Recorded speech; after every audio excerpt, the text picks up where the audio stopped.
Slip not ഇട്ടുകൊണ്ട് നമുക്ക് start ചെയ്യാം. 4 ചെയിൻസ്. ആദ്യത്തെ ചെയിൻ ചെയ്ത് കഴിഞ്ഞിട്ട് ഒന്ന് മാർക്ക് ചെയ്യൂ. 2 3 4. മൊത്തം 4 ചെയിൻസ് ആണ് ചെയ്തിട്ടുള്ളത്.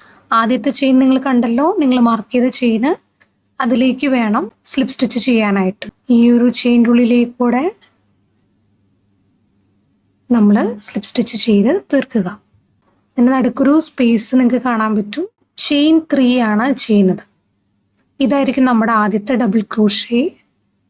ചെയിൻ 3 ചെയ്തു. ആ മൂന്നാമത്തെ ചെയിൻ ഒന്ന് മാർക്ക് ചെയ്ത് കൊടുക്കുക. ചെയിൻ 2 ചെയ്യാം. ഇനി യാൺ ഓവർ ചെയ്ത് ഈ ഒരു സ്പേസ് ഉണ്ടല്ലോ, നമ്മൾ നേരത്തെ കണ്ട സ്പേസ്, അതിൻ്റെ ഉള്ളിലേക്ക് ഇൻസേർട്ട് ചെയ്ത് ഡബിൾ ക്രോഷേ ചെയ്യുക. ഇതാണ് നമ്മുടെ ഫസ്റ്റത്തെ കോർണർ.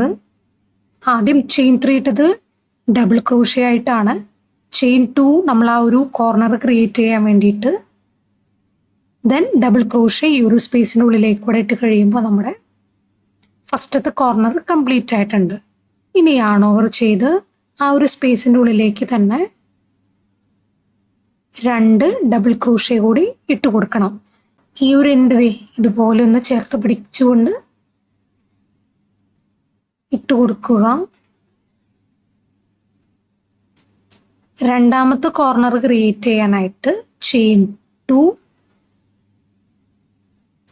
യാൺ ഓവർ ചെയ്ത് 3 ഡബിൾ ക്രോഷേ.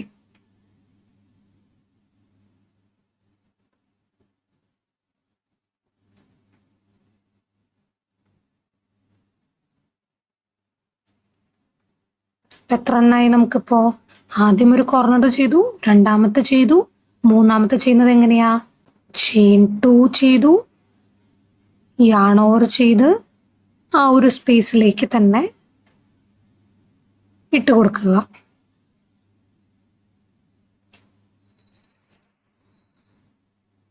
മൂന്ന് ഡബിൾ ക്രോഷേ നമ്മൾ സ്പേസിലേക്ക് ഇട്ട് കൊടുത്തു.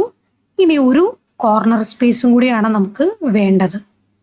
അതിന് വേണ്ടിയിട്ട് ചെയിൻ 2 യാൺ ഓവർ ചെയ്ത് ഈ ഒരു സ്പേസിൻ്റെ ഉള്ളിലേക്ക് 3 ഡബിൾ ക്രോഷേ നമുക്ക് ആവശ്യമില്ല. എന്തുകൊണ്ട്? ആദ്യം ചെയ്തിട്ടുള്ള ചെയിൻ 3 നമ്മൾ ഇതിന് വേണ്ടിയിട്ട് ചെയ്തിട്ടുള്ളതാണ്. അപ്പോൾ 2 മാത്രം ചെയ്താൽ മതി. 2 ചെയ്തു. ഇവിടെ ഓൾറെഡി ചെയിൻ 3 ഉണ്ട്. ഇനി ഈ സ്റ്റിച്ച് മാർക്കർ ഇരിക്കുന്നത് നമ്മുടെ ചെയിൻ 3യുടെ മുകൾ വശമാണ്. കണ്ടോ? 1 2 3. അതിലേക്ക് സ്ലിപ്പ് സ്റ്റിച്ച് ചെയ്യുക. ഇനി ഈ ഒരു സ്പേസിൻ്റെ ഉള്ളിലേക്ക് നമുക്കൊന്ന് സ്ലിപ്പ് സ്റ്റിച്ച് ചെയ്ത് കൊടുക്കാം. ഓക്കെ, അപ്പം നമുക്ക് ആ ഒരു സ്പേസിൻ്റെ ഉള്ളിൽ എത്തിയിട്ടുണ്ട്. ഇനി ചെയിൻ 3 നേരത്തെ ചെയ്ത പോലെ തന്നെ നമ്മളിവിടെ ചെയിൻ 2 ചെയ്യുന്നുണ്ട്. ഈ ഒരു കോർണർ സ്പേസിലേക്ക് നമുക്ക് 3 ഡബിൾ ക്രോഷേ ഇട്ട് കൊടുക്കാം. ഇതിൻ്റെ കൂടെയുള്ള ബാക്കി 2 ഡബിൾ ക്രോഷേ ലാസ്റ്റ് നമ്മൾ ചെയ്യും. അപ്പം അതവിടെ നിൽക്കട്ടെ. ആദ്യത്തെ കോർണർ നമുക്ക് കംപ്ലീറ്റ് ചെയ്യാം. കണ്ടോ? ചെയിൻ 3 എന്ന് പറയുന്നത് ഡബിൾ ക്രോഷേ. ചെയിൻ 2 നമ്മൾ ആ ഒരു സ്പേസ് ക്രിയേറ്റ് ചെയ്തു. ദെൻ 3 ഡബിൾ ക്രോഷേ ഇട്ട് കൊടുത്തു. ചെയിൻ 1 ചെയ്യുക. ഇവിടെ 3 ഡബിൾ ക്രോഷേയില്ലേ, എൻ്റെ മുകളിലായിട്ട് ചെയിൻ 1 ചെയ്തു. യാൺ ഓവർ ചെയ്ത് നെക്സ്റ്റ് കോർണറിലേക്ക് 3 ഡബിൾ ക്രോഷേ ചെയ്യാം.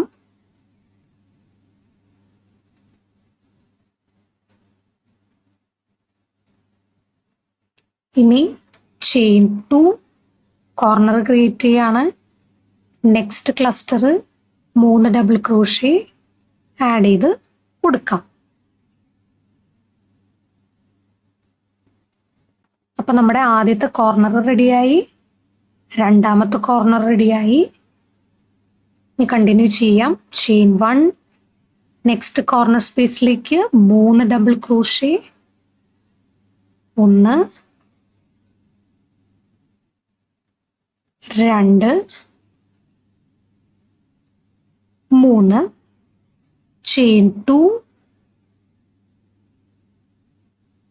വീണ്ടും 3 എണ്ണം.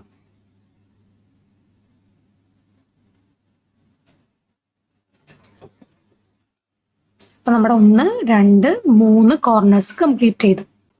ഇനി ചെയിൻ 1, 3 ഡബിൾ ക്രോഷേ,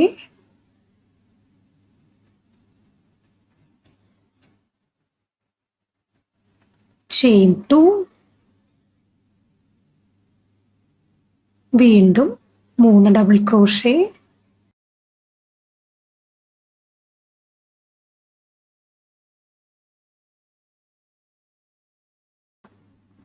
ഇനി ചെയിൻ 1 ചെയ്യുക.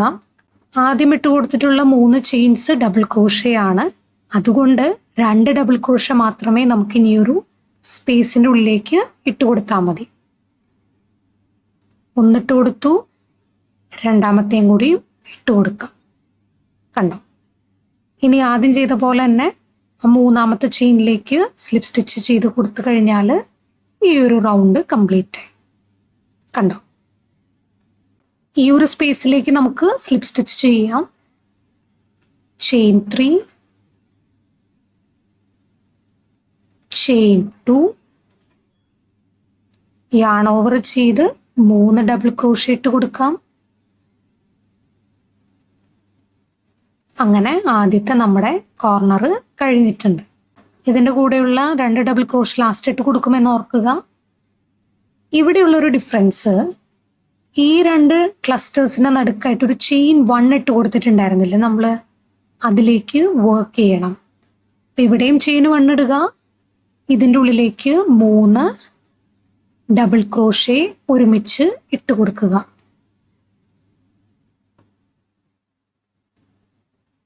കോർണർ കഴിഞ്ഞാൽ ചെയിൻ 1 ചെയ്തു, 3 ഡബിൾ ക്രോഷേ ആ ഒരു ചെയിൻ 1 സ്പേസിലേക്ക് ഇട്ട് കൊടുത്തു, വീണ്ടും ചെയിൻ 1 ചെയ്ത് നെക്സ്റ്റ് കോർണർ കംപ്ലീറ്റ് ചെയ്യാം.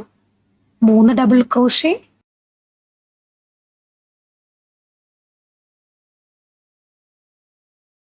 ചെയിൻ 2, പിന്നെ 3 double crochet into the same corner space.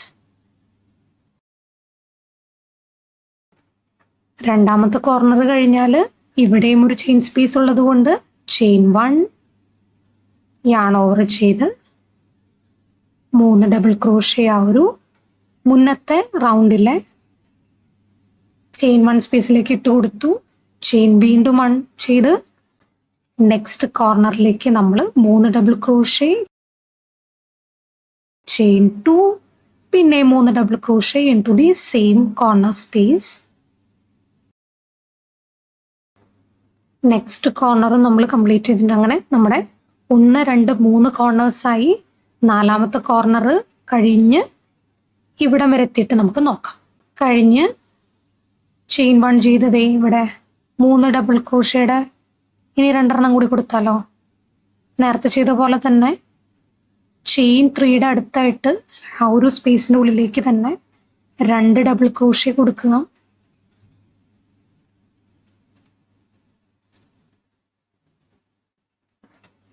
Last എങ്ങനെയാണ് നമ്മൾ ചെയ്യുന്നത്? ചെയിൻ 3യുടെ ഉള്ളിലേക്ക് സ്ലിപ്പ് സ്റ്റിച്ച് ചെയ്തുകൊണ്ട് കംപ്ലീറ്റ് ചെയ്തു. ഇതിനുള്ളിലേക്ക് നമ്മൾ സ്ലിപ്പ് സ്റ്റിച്ച് ചെയ്തു, ചെയിൻ 3 ചെയ്യുന്നു, ചെയിൻ 2, ആദ്യത്തെ കോർണർ ക്രിയേറ്റ് ചെയ്യാണ്.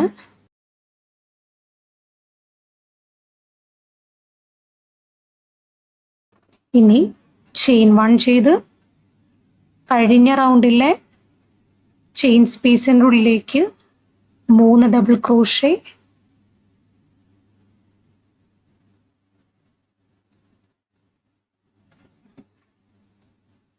ചെയിൻ 1 ചെയ്ത് ഒരു ചെയിൻ സ്പേസും കൂടി ഇവിടെ ഉണ്ട്, അതിലേക്കും കൂടി 3 ഡബിൾ ക്രോഷേ ഇട്ട് കൊടുക്കുക. ചെയിൻ 1 ചെയ്ത് കോർണർ സ്പേസിലേക്ക് 3 ഡബിൾ ക്രോഷേയും